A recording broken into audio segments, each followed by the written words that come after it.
اعلیٰ حضرت فاضل بریلوی رحمۃ اللہ علیہ فرماتے ہیں سونا جنگل رات اندھیری چھائی بدلی کالی ہے، سونے والوں جاگتے رہنا چوروں کی رکھوالی ہے۔ سونے والوں جاگتے رہنا چوروں کی، یہاں تو لوگ ہمارے عقائد کو تباہ کر رہے ہیں، صحابہ اور اہل بیت کے بارے میں، حضور کی نسبتوں کے بارے میں، اور ہمیں فکر نہیں ہے۔ اتنی دور لے جایا جا رہا ہے، اتنا فکری انتشار نہیں کہا۔ حضرت ربیہ بن کعب کی وہ حدیث تو سارے لوگ سناتے ہیں کہ وضو کرایا کرتے تھے، تو نبی پاک نے فرمایا کچھ مانگ لے۔ انہوں نے جنت میں نبی پاک کا پڑوسی مانگ لیا، یہ بخاری میں موجود ہے۔ لیکن وہ والی حدیث بھی پڑھو کہ جب نبی پاک نے انہیں کہا کہ ربیہ تو مجھے وضو کراتا رہتا ہے، شادی کیوں نہیں کرتا؟ حضور نے نہیں فرمایا کہ اس کا ذاتی معاملہ ہے، میں شادی کراؤں گا، میں اس کام میں کیوں آؤں گا، شادی کیوں نہیں کرتا؟ اس کی حضور کوئی کاروبار نہیں، کوئی معاملہ نہیں، کوئی رنگ روپ نہیں، اور آپ کی خدمت سے بھی رک جاؤں گا۔ کہتے ہیں حضور خاموش ہو گئے۔ اگلے دن پھر پوچھا نکاح کیوں نہیں کرتے؟ میں نے کہا حضور نہ کاروبار ہے، نہ گھر ہے، نہ مکان ہے، نہ رنگ روپ ہے، کون رشتہ دے گا؟ جب میں یہ کہہ کے باہر نکلا نا حضور خاموش ہو گئے، تو میرے دل میں خیال آیا ربیہ تو بحث کیوں کرتا ہے؟ اور ان کو بتاتا ہے جنہیں اللہ نے سارا کچھ ہی عطا فرمایا ہوا ہے۔ حضور کہتے ہیں شادی کیوں نہیں کرتا؟ تو چپ کر کے کہہ دے محبوبہ جیسے دل کرتا ہے ویسے کر دے، تو آگے سے دلیلیں دیتا پھرتا ہے۔ یہ بھی کو بات ہوئی۔ فرماتے ہیں اگلے دن میں نے ارادہ کر لیا، حضور نے اگر آج کہا تو کہہ دینا یا رسول اللہ جیسے دل ہو کرے۔ میں نے وضو کرایا، میرا خیال تھا حضور یہاں روک کے کہیں گے، یہاں روک کے کہیں گے، پر حضور نے آج بات ہی کوئی نہ کی۔ میں دیر تک سوچتا رہا یہاں کہیں گے، یہاں کہیں گے، پر آج حضور نے بات ہی نہ کی۔ میں پچھتا رہا تھا کہ 2 دن موقع ملا، میں نے ضائع کر دیا۔ فرماتے ہیں وضو پورا کرا کے جب میں باہر نکلا، دروازے تک پہنچا تو محبوب نے آواز دی، بات سن۔ میں ٹھہر گیا، فرمایا شادی کیوں نہیں کرتے؟ کہتے ہیں میرا تو دل پھولوں کی طرح کھل اٹھا۔ میں نے کہا یا رسول اللہ جیسے دل کرتا ہے کرا دے۔ نبی پاک علیہ الصلوۃ والسلام نے فرمایا فلاں قبیلے کے سردار کے پاس جا، اسے کہا اپنی بیٹی کا نکاح تیرے ساتھ کر۔ کہتے میں گیا، تھوڑی دیر کے لیے توقف کیا انہوں نے، لیکن پھر وہ راضی ہو گئے۔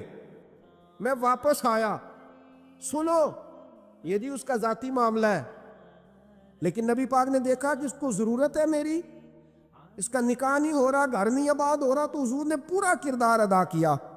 میرے محبوب کریم علیہ الصلوۃ والسلام نے حضرت حارثہ بن نعمان کو بلایا، فرمایا تیرا ایک مکان خالی ہے؟ کہ یا رسول اللہ ہاں۔ فرمایا یہ میرے ربیہ کو دے دے، اس میں رہا کرے گا، دلہن کو لائے گا۔ حضرت بریدہ اسلمی کو بلایا، فرمایا ایک کھجور کی گٹھلی کے برابر سونا چاہیے۔ یا رسول اللہ کس لیے؟ فرمایا میرے اس غلام نے اپنی بیوی کو حق مہر دینا ہے۔ حضرت سیدنا عثمان غنی کو بلایا، تیسرے صحابی، فرمایا ایک مینڈے کا بندوبست تو نے کر کے دینا ہے۔ حضور کس لیے؟ فرمایا میں نے اپنے غلام کا ولیمہ کرنا ہے، بکرے کا بندوبست کر۔ ساری تیاریاں کر کے دیں۔ حضرت ربیہ کہتے ہیں جب میں دلہن بیاہ کے گھر لایا تو میرے دوست یار رشتہ دار مبارک دینے آئے، کہنے لگے تیری کیا بات ہے، شادی بھی اعلیٰ خاندان، ولیمہ بھی، اور کھجور کی گٹھلی کے برابر حق مہر بھی۔ تو حضرت ربیہ رو پڑے، فرمانے لگے میں تو کالا کلوٹا حبشی غلام تھا، سلام بھی کوئی نہیں لیتا تھا، مجھے مبارک نہ دو، میرے مصطفیٰ پہ درود و سلام پڑھو۔ یہ سارا حضور کا کرم ہے۔ کہتے ہیں اس کا ذاتی معاملہ ہے، بھئی سارا دن تیرے ساتھ رہتا ہے، اٹھتا بیٹھتا ہے، تیری نوکری کرتا ہے، تو نے کبھی پلٹ کے دیکھا ہی نہیں، تو نے کبھی اشک شوئی نہیں کی، تو نے اتنا ٹائم ہی نہیں دیا کہ تیرے کندھے پہ سر رکھ کے رو سکے، تیری توجہ ہی نہیں۔ نبی رحمت علیہ السلام دائیں بائیں والوں، آگے پیچھے والوں کا خیال رکھتے، جہاں جس کو ضرورت ہوتی حضور اس کی ضرورت میں پہنچتے، اشک شوئی کرتے، نبی پاک پیار کرتے۔ کہتے ہیں اس کا ذاتی معاملہ ہے، میں کیا کروں؟ سنو حضرت جابر بن عبداللہ رضی اللہ تعالیٰ عنہ کے جو والد تھے نا حضرت عبداللہ بن عمر رضی اللہ تعالیٰ عنہ، وہ اعلیٰ ترین احد کے شہید ہیں کہ نبی پاک فرماتے ہیں رب کریم نے خود ان سے گفتگو فرمائی ہے، خود ان سے گفتگو کی اللہ تبارک و تعالیٰ نے۔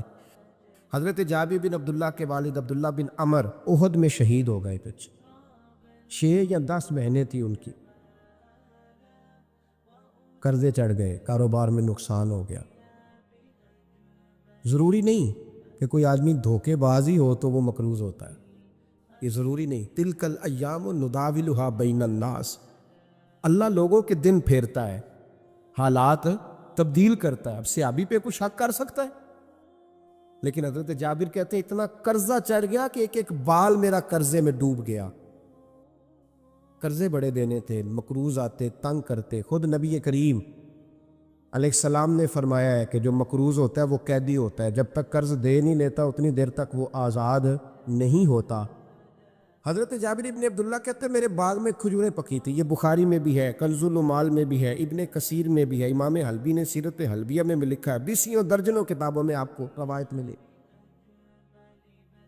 فرمانے لگے کھجوریں جب میری پک کے تیار ہو رہی تھی تو مقروض جب پیسے لینے آتے تو میں کہتا قرضے یہ کھجوریں پکتی ہیں تو دیتا ہوں۔ یہ ہم پنجاب کے لوگ کیا کہا کرتے تھے، ہاڑی سونی جی، یہاں چاول کی فصل پہ، یہاں گندم کے، ہم نے تو کپڑے لیے ہوتے تھے ادھار دکانوں سے کہ فصل پکتی ہے تو پھر دے دیتے ہیں، کہ کھجوریں پکتی ہیں تو دیتا ہوں۔ فرماتے پتہ مجھے بھی تھا کھجوریں زیادہ تھوڑی ہیں اور جن کے پیسے دینے ہیں وہ پیسے، فرماتے ہیں کھجوریں پک گئی، اتاری تو یہ تو 11 گنا بھی اور ہو تب بھی قرضہ نہیں اترتا۔ کہتے ہیں میں نے دوستوں سے، یاروں سے، رشتہ داروں سے، وہ جو کہتے ہیں نہیں کوئی حکم ہوا تو بتانا، پھر جس دن بندہ حکم بتاتا ہے اس دن کہتے ہیں آج سویرے ہی بچہ پیسے لے گیا، یہ تو 2 گھنٹے پہلے بتاتا تو تیرا کام، ہنس رہے ہیں آپ بیچ بیچ میں سے، 2 گھنٹے بس لیٹ ہیں آپ، بلکہ کئی تو پونے گھنٹے کا ٹائم دیتے ہیں، کہتے ہیں پونا گھنٹہ پہلے تو آ جاتا تو تیرا کام بس، اور جب بھی آپ فون کرو سے اگلی دفعہ کرے تو پھر شاید آدھے گھنٹے کا ٹائم دے دیں کہ آدھا گھنٹہ ہو گیا تو لیٹ ہو گیا، ورنہ کام بالکل تیار تھا۔ اور ہمارے زمانے میں تو دوستی قائم رکھنی ہے تو صرف اس سے رہ سکتی ہے جسے آپ کام نہ بتائیں، حالانکہ اس دوست کا کیا مطلب، دنیا تے جو کام نہ آیا اوکھے سوکھے ویلے، اس بے فیضے سنگی کولوں بہتر یار اکیلے، کیا مطلب ہے؟ کام بتایا تو رفو چکر ہو گیا، مانا کیا ہوا اس بات؟ میرے رسول کائنات علیہ السلام کے صحابی کہتے ہیں سب سے کہا پر کسی نے نہ سنی، جب میں تھک گیا نا تو میں دروازہ رسول پہ چلا گیا، یا رسول اللہ، یا رسول اللہ، یا رسول اللہ، حضور قرضے زیادہ ہیں، کھجوریں کم ہیں، یہودیوں کے پیسے ہیں وہ مانتے نہیں، نبی پاک نے فرمایا ان سے کہو تھوڑے تھوڑے لے لیں باقی پھر دے، حضور نہیں مانتے۔ حضور کہہ سکتے تھے سلمان جاؤ بات کر کے آؤ، جاؤ بلال، صہیب جاؤ، کون جاتا ہے مقروضوں کی سفارش کرنے؟ کہتا ہے بھائی میں نہیں بیچ میں آؤں گا، اتنے پیسے اوہ ہو، میں اپنے موبائل فون بند کر جاتے، کوئی پوچھے نہ۔ لیکن نبی کریم علیہ السلام نے فرمایا سنو، خود رسول پاک، خود نبی پاک نے، حضور نے فرمایا چل میں تیرے ساتھ چلتا ہوں، چل میں تیرے ساتھ چلتا ہوں، مقروض کے ساتھ، امیر کے ساتھ نہیں، اس کے ساتھ نہیں جس نے پیسے لینے ہیں، بلکہ حضور مقروض کے ساتھ، گرے ہوئے کے ساتھ چلے، چل میں چلتا ہوں۔ یہودی تک گئے، فرمایا کچھ لے لے، یہ بیچارہ دھوکے باز نہیں الجھ گیا ہے، غربت، کچھ لے لے باقی پھر دے دیں گے۔ کہنے لگا سارے ہی لینے ہیں۔ جب اس نے بات نہ مانی تو پھر یہ اللہ کے رسول ہے نا۔ اعلیٰ حضرت فرماتے ہیں میرے کریم سے گر قطرہ کسی نے مانگا، دریا بہا دیے، دوربے بہا دیے۔ یہ دوربے کیا ہوتے ہیں؟ یہ مجھے پوچھا تھوڑے دن پہلے ایک شخص نے، آپ سنتے رہتے ہیں نا شعرات تو ترجمہ پوچھتے ہی نہیں نا، کبھی پوچھ لیا کریں کہ اس کا معنی کیا ہے، کبھی پرچی لکھ لیا کریں تاکہ کوئی جب آپ سے پوچھے تو یہ دوربے کیا ہے، لفظ دوربے ہے ہی نہیں، اصل میں اعلیٰ حضرت کو پڑھتے نہیں نا لوگ، تو انہیں پتہ ہی نہیں وہ بات کتنی اعلیٰ، یہ لفظ دوربے نہیں ہے۔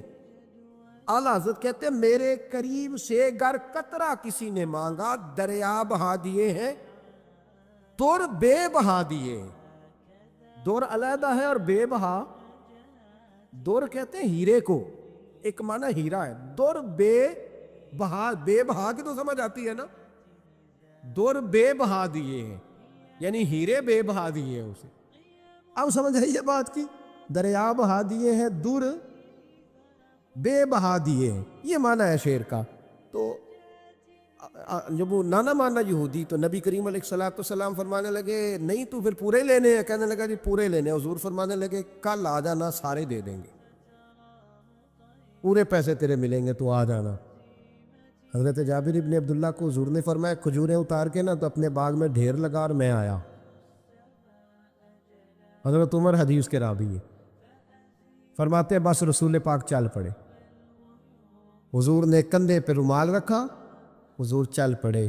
کوئی چٹائی نہیں بچھائی، حضرت جابر کہتے ہیں، کوئی صوفہ نہیں رکھا، وہ پھولوں کے ہار نہیں۔ حضور آئے، 2-3 چکر میرے باغ کے لگائے اور کھجوروں کے ڈھیر کے پاس بیٹھ گئے۔ فرمایا بلا جس کے پیسے دینے، بلا، اب تنگی یہ داماں پہ نہ جا، اور بھی کچھ مانگ، بلا۔ فرماتے بندے کو بلایا، حضور نے فرمایا کتنے پیسے؟ حضور اتنے درہم دینار ہے۔ فرمایا کھجوریں تولتا جا اور دیتا جا۔ فرماتے میں دیتا گیا، میں نے کہا حضور اس کے پیسے پورے ہو گئے۔ حضور مسکرا کے فرمانے لگے چل 4-5 کلو کھجوریں اضافی دے دے، کوئی عرض نہیں۔ کہتے وہ بھی دے دی۔ حضور نے فرمایا بلا دوسرے کو۔ فرمایا اس کو بھی بلایا، تولتا گیا، دیتا گیا، حضور پورے ہو گئے۔ نبی کریم علیہ الصلوۃ والسلام نے فرمایا چل 4-5 کلو کھجوریں زیادہ دے دے۔ کہتے قرضے بھی دے دیے، 5-5 کلو کھجوریں بھی زیادہ دے دی۔ محبوب اٹھے، کچی زمین پہ بیٹھے تھے، حضور نے لباس مبارک کو جھاڑا، رومال کندھے پہ رکھا، فرمایا میں مسجد جا رہا ہوں، وہاں آ کے مجھے خبر دینا، وہاں آ کے مجھے بتلانا کہ جب میں آیا تھا تب کھجوریں زیادہ تھی کہ جب واپس گیا ہوں تب زیادہ ہے۔ وہاں مجھے آ کے اطلاع دینی ہے، بتانا ہے مجھے، وہاں آ کے میں جا رہا ہوں، مجھے بتانا ذرا وہاں آ کے۔ حضرت جابر ابن عبداللہ کہتے ہیں میں نے کھجوریں تولی، میں تھک گیا، میں تھک گیا۔ ڈھیر تو چھوٹا تھا پر وزن ہی بڑا نکلا۔ کہتے ہیں میں تھک گیا، جتنی دی تھی نا اس سے زیادہ تول کے باقی پڑی رہنے دی۔ میں مسجد میں گیا، ذرا لفظ سننا حدیث کے، کہتے ہیں مسجد میں گیا، جا کے عرض کی یا رسول اللہ میں تول آیا ہوں، جب آپ آئے تھے تھوڑی تھی اور جب واپس آئے ہیں تو کئی گنا بڑھ گئی ہیں۔ حضور نے پتہ کیا فرمایا؟ فرمایا یہ بات نا جو تو نے مجھے بتائی ہے، یہ بات ذرا میرے عمر فاروق کو بھی بتا، عمر بڑا راضی ہوگا، عمر کو بھی بتلا یہ بات۔ گویا نبی پاک کے معجزات کی، فضائل کی، شمائل کی باتیں جب بتائی جاتی تھیں صحابہ کے دل ٹھنڈے ہوتے۔ عمر کو بھی بتا، عمر راضی ہوں گے۔ جناب جابر ابن عبداللہ رضی اللہ تعالیٰ عنہ فرماتے ہیں میں حضرت عمر کے پاس گیا، میں نے کہا عمر میری یہ رائے تھی کہ جتنی میری کھجوریں ہیں 11 گنا اور بھی اتنی ہو تو پھر بھی قرضہ نہیں اترتا، لیکن سارے قرضے بھی اترے، 5-5 کلو کھجوریں بھی زیادہ دے دی اور پہلے سے زیادہ کھجوریں پڑی ہیں۔ تو کہتے ہیں حضرت عمر کی آنکھیں روشن ہو گئی، چہرہ مسکرانے لگا، کہنے لگا تو اب بتا رہا ہے نا، اب واپس آ کے رزلٹ سنا رہا ہے، تو صحابہ سے پوچھ لے جب نبی کریم گئے تھے تو میں نے اسی وقت کہا تھا، حضور کے جاتے ہی میں نے کہا تھا اب دیکھنا رب کریم جابر بن عبداللہ پر ساری ہی رحمت نازل فرما دے، اللہ ہر قسم کا کرم فرمائے گا، خیر ہی خیر ہو جائے گی، دیکھ لے میں نے پہلے بتلا دیا۔ میرے نبی پاک سلام چھوٹی چھوٹی باتوں کا خیال رکھ، چھوٹی چھوٹی چیزوں پر توجہ دیتے، خیال کرتے کس کو کس وقت کس چیز کی کہاں حاجت ہے، اس کی وہ حاجت پوری کی جاتی، اس کا دھیان رکھا جاتا۔ حضرت جابر خود فرماتے، یہ مسلم کے لفظ ہے، فرماتے ایک دفعہ میں حضور کے ساتھ جہاد پہ گیا تھا، میرا اونٹ کمزور تھا، میں پیچھے رہ گیا۔ ہمارے یہاں شرط لگتی ہے نا، اللہ تعالیٰ خیر فرمائے، ایک بھائی گاڑی خریدتا ہے پھر دوسرا چاہے زیور بیچے اس نے بھی خریدنی ہوتی ہے، ورنہ گھر میں گھسنے کی اجازت نہیں ملتی، بہت سارے خرچے۔ یہ جو جوائنٹ فیملی سسٹم ہے نا، اکٹھے جو ہاں بھائی رہتے ہیں 3 4 5 6، اس کے بہت سارے خرچے ضد کی وجہ سے بڑھ جاتے ہیں، اس نے کیا ہے تو لہذا میں نے بھی، ہوتا ہے نا جی ایسے، تو پھر اس ضد میں کوئی پیچھے پلٹ کے نہیں دیکھتا کہ چلو جو پیچھے رہ گیا اس کا بھی ہاتھ پکڑے ساتھ آ جائے، دوڑتے رہتے، اس میں بیچارے کئی تھک جاتے ہیں، کئیوں کے پیر دوڑ دوڑ کے سوج جاتے ہیں، بڑے مسئلے بنتے ہیں، لیکن پیچھے پلٹنے کو کوئی تیار ہے؟ اس دوڑ نے ہمیں تھکا کے رکھ دیا۔ مسلم میں ہے، جناب جابر ابن عبداللہ کہتے ہیں حضور کے ساتھ میں جہاد پہ گیا، واپس آ رہا تھا، میرا اونٹ کمزور تھا، بوڑھا تھا، بیمار تھا، سب لوگ آگے گزر گئے، میں پیچھے رہ گیا، کچھ میں پریشان رہتا تھا غربت سے، تو میں مایوس بھی تھا، ذرا پیچھے رہ گیا، پریشان تھا۔ فرماتے ہیں نبی پاک نے نا 2-3 دفعہ پلٹ کے دیکھا، ادھر دیکھو، میں نے اپنی زندگی میں بڑے لوگ دیکھے ہیں، وہ امیروں میں چلے گئے، پیچھے پلٹ کے انہوں نے غریبوں کو کبھی نہیں دیکھا کہ وہ ایک دوست ہوتا تھا ہمارا جو ماڑا ہے، غریب ہے، پلٹ کے نہیں دیکھا۔ کہتے ہیں نبی کریم علیہ الصلاۃ والسلام نہ آگے گئے، سب سے آگے۔ حضور نے 2 4 5 دفعہ نہ پیچھے پلٹ کے دیکھا۔ جابر ابن عبداللہ کہتے ہیں جب میں نظر نہ آیا تو میرے محبوب کا انداز کریمانہ دیکھیں، حضور اعلانیہ فرمانے لگے، بھئی مجھے جابر نہیں نظر آ رہا۔ بے خبر ہو جو غلاموں سے، واقعہ کیا ہے؟ واقعہ کیا ہے؟ یہاں ہمارے استاد جب یہ حدیث پڑھا رہے تھے نا، یہ حدیث پڑھا رہے تھے تو اچانک رونے لگ گئے۔ میں نے کہا حضور کیا ہوا، رو کیوں پڑے؟ تو کہنے لگے یار سوچتا ہوں جو محبوب جہاد سے واپسی پر اپنے غلاموں کو نہیں بھولے، وہ میدان محشر میں کیسے بھول جائے؟ وہ وہاں بھی پوچھیں گے فلانا کدھر گیا، فلانا کدھر گیا، ایک ایک کا نام لیں گے۔ حضور نام لیں گے ہماری موج بن جائے گی۔ نبی کریم نے پلٹ کر کے دیکھا، جابر نہیں نظر آ رہے۔ حضور ان کا اونٹ کمزور ہے، پیچھے رہ گئے۔ حضور نے یہ نہیں فرمایا کہ ذرا آہستہ کرو ساتھ، یہ نہیں فرمایا، بلکہ نبی پاک نے فرمایا تم چلو۔ قافلہ چلتا رہا، حضور نے گھوڑا پیچھے کی طرف موڑا، سب سے پیچھے آئے۔ جناب جابر کہتے ہیں پیچھے میرے پاس۔ اس حکمت کو آپ سمجھیں، حدیث کے لفظوں پر آپ غور کریں۔ ایک کہہ کے کہنا ذرا اس کو میرے پاس لاؤ، یہ بات اور ہے، ذرا آہستہ ہو جا، وہ بھی ساتھ مل جائے۔ لیکن یہ معنی اور ہے کہ غریب جہاں بیٹھا ہے اس کے پاس خود چل کے جانا۔ حضور خود پلٹ کے پیچھے آئے اور فرماتے میں جو کہ پریشان تھا تو محبوب میری طرف دیکھ کے فرمانے لگے اس کو دوڑاتا کیوں نہیں، پیچھے کیوں رہ گیا؟ تو کہتے ہیں مایوس بندہ، پریشان بندہ کبھی کبھی وہ اس طرح بولتا ہے کہ جیسے کڑ رہا ہے، تھوڑا سا نا سخت ترش باتیں بھی کرتا ہے۔ کہتے ہیں میں نے اس عالم میں نا، میں نے کہا حضور اس قابل ہوتا تو سب کے ساتھ مل نہ جاتا، کمزور ہے، ماڑا ہے، مہران ہے، وہ بھی پرانی جو چل ہی نہیں سکتی، یہ کہاں یا رسول اللہ دوڑے گا، اس قابل ہی نہیں ہے۔ حضور اس قابل ہوتا تو قافلے کے ساتھ نہ ہوتا۔ کہتے ہیں حضور نے میری طرف توجہ فرمائی، میں باتیں کر رہا تھا اپنے اندر کی پریشانی کی تو حضور مسکراتے جا رہے۔ حضور کے ہاتھ میں چھڑی تھی، فرمانے لگے ایسے ہی تو باتیں کر رہا ہے۔ نبی پاک نے اونٹ کی پشت پہ چھڑی لگائی اور فرمایا تو دوڑتا کیوں نہیں؟ بڑے ہلکے سے مسکرا، اوے تو دوڑتا کیوں نہیں؟ تو جناب جابر ابن عبداللہ کہتے ہیں جو سب سے پیچھے تھا نا وہ سب سے آگے نکل گیا، وہ دوڑتا گیا، دوڑتا۔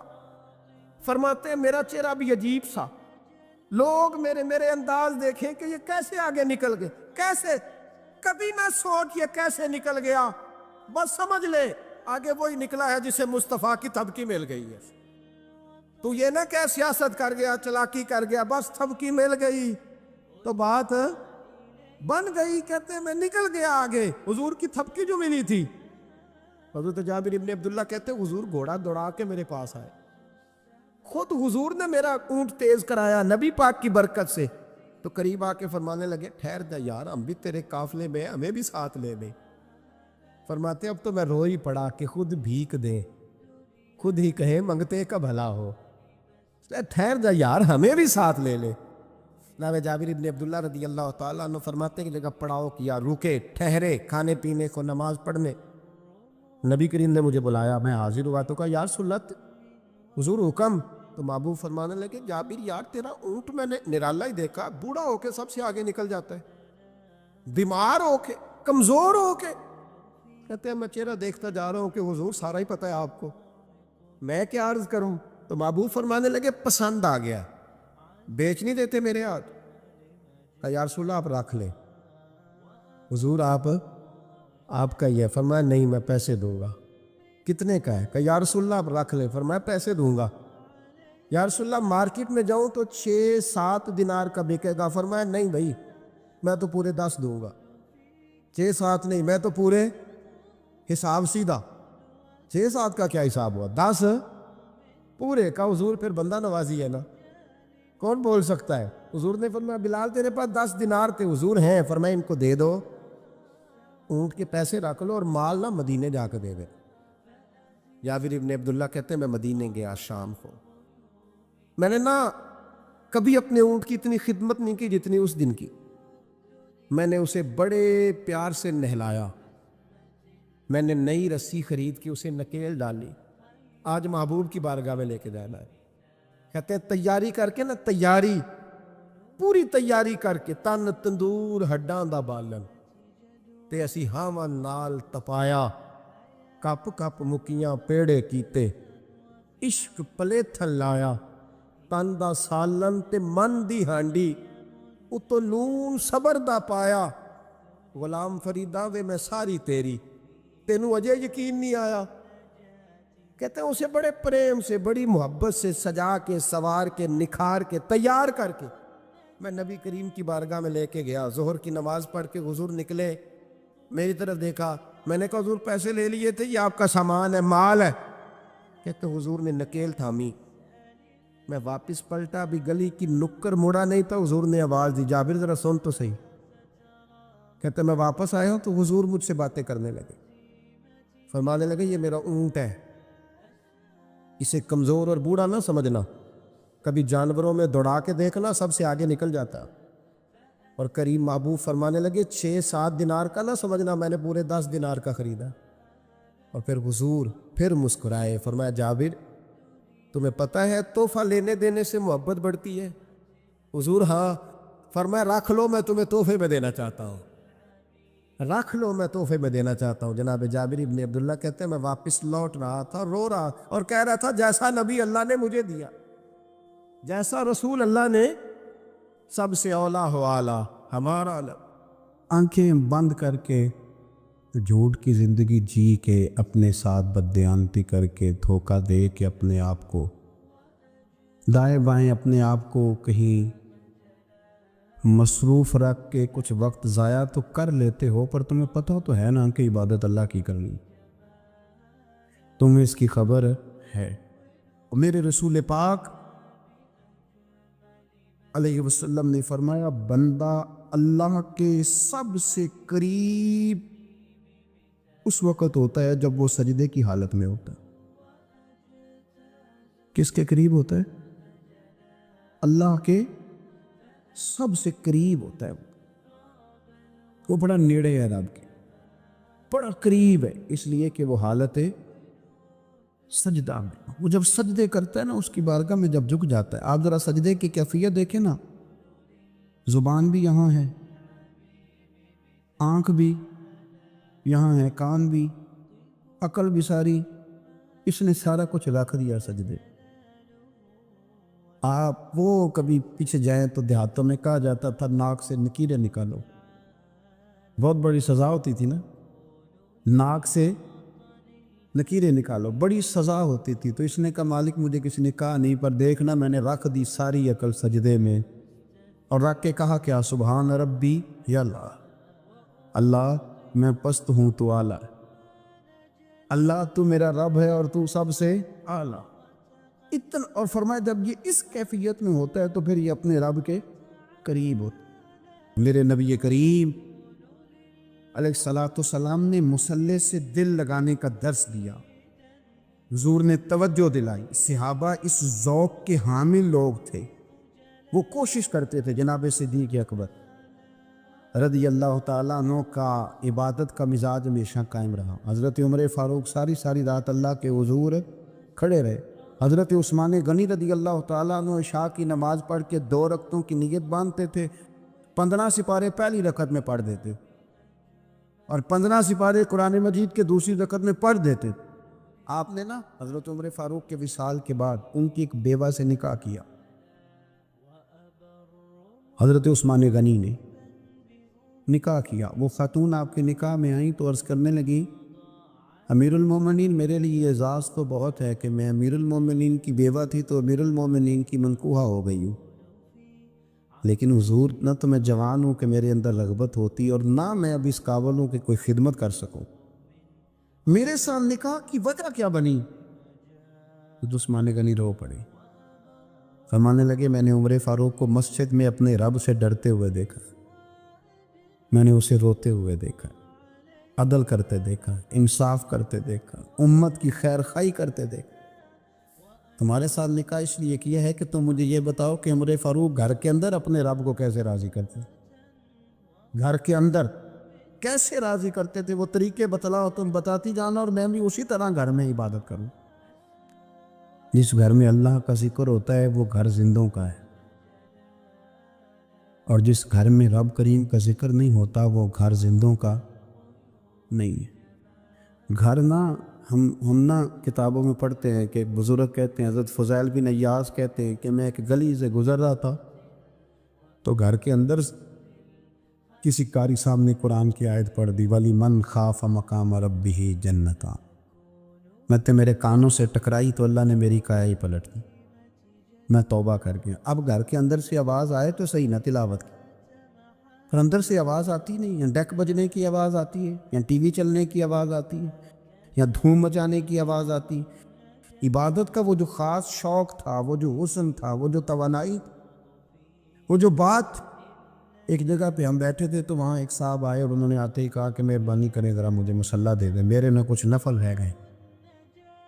تو میں نے وضو کر لیا تو کوئی مصلی مل جائے، مصلی انہیں دے دیا گیا، وہ مصلی لے کے چلے گئے۔ تو پیچھے ایک صاحب نے تبصرہ کیا کہ انہوں نے کتنا ریاکار بندہ ہے، لوگوں کو دکھا رہا ہے کہ میں نفل پڑھتا ہوں، ہے کو بات کرنے والی۔ میں نے اسے کہا، میں نے کہا تو مہربانی کرنا، اس طرح کی ریاکاری تو بھی کر، پکڑ مصلی اور جا تو بھی تھوڑی ریاکاری کر کے آ، اٹھ ذرا، شکر کر کوئی یہ ریاکار بھی ملا ہے، کوئی نفل پڑھ کے ریاکاری کر رہا ہے۔ اللہ کا میں کہتا ہوں کو پڑھے تو صحیح نہ، یا یہ کوئی دور ہے نفل پڑھنے کا؟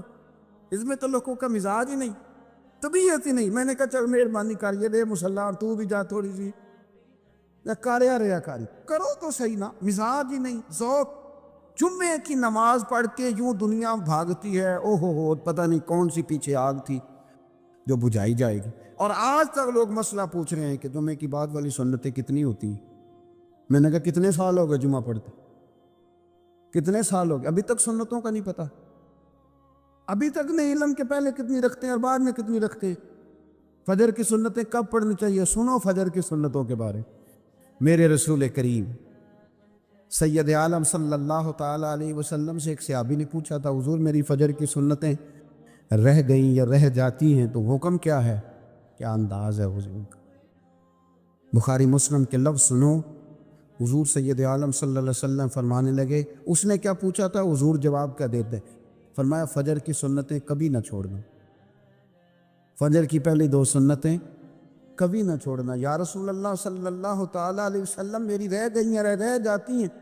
فرمایا فجر کی 2 سنتیں نہ چھوڑنا، فرمایا فجر کی پہلی 2 سنتیں مجھے دنیا اور دنیا کے اندر جو کچھ ہے وہ سب سے زیادہ پیاری ہے۔ فجر کی 2 سنتیں دنیا اور دنیا میں جو کچھ ہے مجھے وہ سب سے زیادہ پیاری ہے، اس لیے فجر کی سنتیں نہ چھوڑ۔ اپنا ذوق، اپنی طبیعت، ہم نے نا ذوق غلط بنا لیا۔ اگر 20 بندے کہہ بھی دیں گے تو نے بڑی شاندار تلاوت کیا تو کیا اس سے بنے گا؟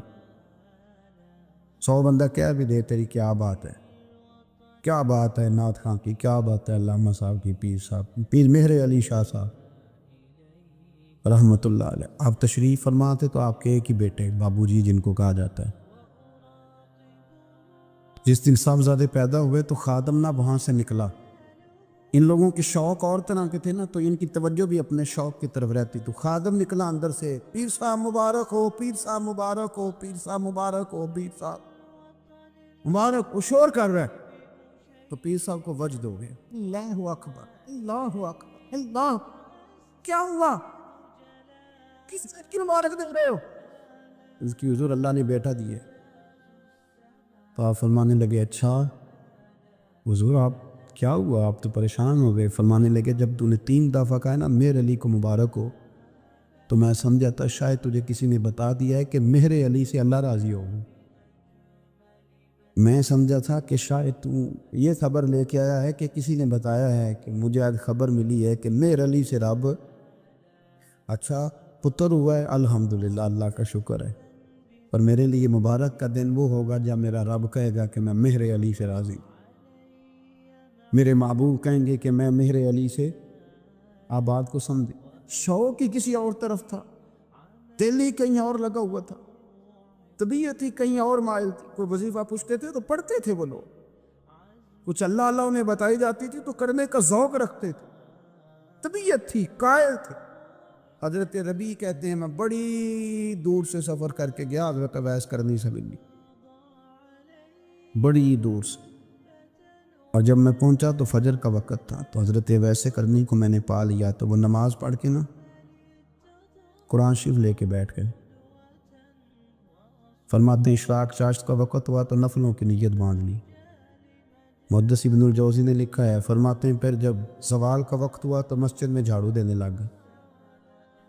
ظہر کی نماز پڑھ کے تو عصر کی تیاری تک وہ مسجد میں بیٹھے رہے، اور میرے نبی پاک علیہ السلام نے فرمایا جو نماز کے انتظار میں بیٹھا ہو وہ نماز ہی میں ہے، وہ نماز ہی میں ہے۔ فرمایا میری دنیا، میری امت کی جو رہبانیت ہے نا وہ اتنی ہے کہ نماز کا انتظار کرے، اذان کے بعد نماز کا یہ راہب ہے، یہ اس وقت چھوڑ کے بیٹھے ہیں ذرا۔ فرماتے ہیں عصر تک انہوں نے اللہ اللہ کی، پھر مغرب تک کی، عشاء کی نماز ہوئی تو نماز پڑھی تو وہ تھک گئے۔ اب مجھے وہ فارغ ہوں، مصلی چھوڑے تو میں ملاقات کروں نا، کہ آپ حیران نہ ہو کہ اتنی دیر بندہ کیسے اللہ اللہ کر، ہم نے کی نہیں نا اس لیے ہم پریشان ہیں۔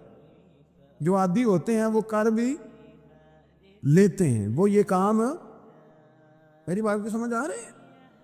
جب جاتے ہو کسی دفتر میں تو 8 گھنٹے کھڑے رہ لیتے ہو نا، مجبوری ہوتی ہے تو کھڑے رہا جا سکتا ہے۔ پاسپورٹ کا دفتر، بولیے، امیگریشن کی لائنوں میں، اور میں نے تو ایمبیسیوں میں بندے 12 گھنٹے پہلے جا کے کھڑے دیکھے، رہ لیتے ہیں کھڑے۔ تو اگر ان کاموں کے لیے رہا جاتا ہے تو اللہ رسول کے لیے بھی کھڑے رہا جا سکتا ہے۔ تو فرمانے لگے کہ جب عشاء کی نماز کے بعد آخر انسان تھے، تھک گئے، نیند کا غلبہ ہوا تو تھوڑی ایسے آنکھ بند ہوئی تو کھلی تو رونے لگے۔ حضرت ویسے کر دیا، رو کے کہنے لگے مالک مجھے غافل تو نہ کر، ابھی میں نے کیا بھی کچھ نہیں، دن ختم ہو گیا، کوئی نفل نہیں، کوئی اللہ اللہ نہیں، اللہ مجھے غافل نہ کر، میری مدد فرما۔ فرماتے ہیں جب وہ روئے تو میرے ساتھ جو شخص تھا میں نے کہا اٹھو چلیں، کہنے لگا حضور ملا نہیں، فرمایا جو میں لینے آیا تھا وہ مجھے مل گیا ہے، جو میں ان سے سیکھنے آیا تھا وہ مجھے نصیب ہو گیا، اب اور میں نے کیا لینا، ختم ہو گئی بات، اٹھو چلیں۔ اللہ کے بندوں نے، حضرت ربیعہ بن کعب اسلمی رضی اللہ تعالیٰ عنہ فرماتے ہیں، کہتے ہیں جب بنو قریظہ اور بنو نذیر یہودیوں کے ساتھ حضور علیہ السلام نے جنگ کا اعلان فرمایا تو وہ دشمن ہو گئے، ہمیں خطرہ تھا کہ وہ رات کو کہیں محبوب کو تکلیف نہ دیں، تو کچھ لوگ نا تلواریں لے کے نبی پاک کے دروازے پہ پہرے داری کرتے تھے۔ گن مین رکھنا حرام نہیں، اگر کسی کو واقعی خطرہ ہو تو اس کے لیے سنت بھی ہے۔ حضرت علی المرتضیٰ تلوار لے کے حضور کے گھر کا پہرا دیتے تھے۔ حضرت ربیعہ بن کعب اسلمی رضی اللہ تعالیٰ عنہ فرماتے ہیں کہ رات میری ڈیوٹی تھی کہ میں حضور کے گھر کا پہرا دوں گا، تو فرماتے ہیں میں باہر سن رہا تھا، ساری رات ہی میرے نبی پاک نے اللہ کی تسبیح پڑھی، ساری رات، کبھی تسبیح، کبھی تہلیل، کبھی تحمید، کبھی تکبیر، ساری رات۔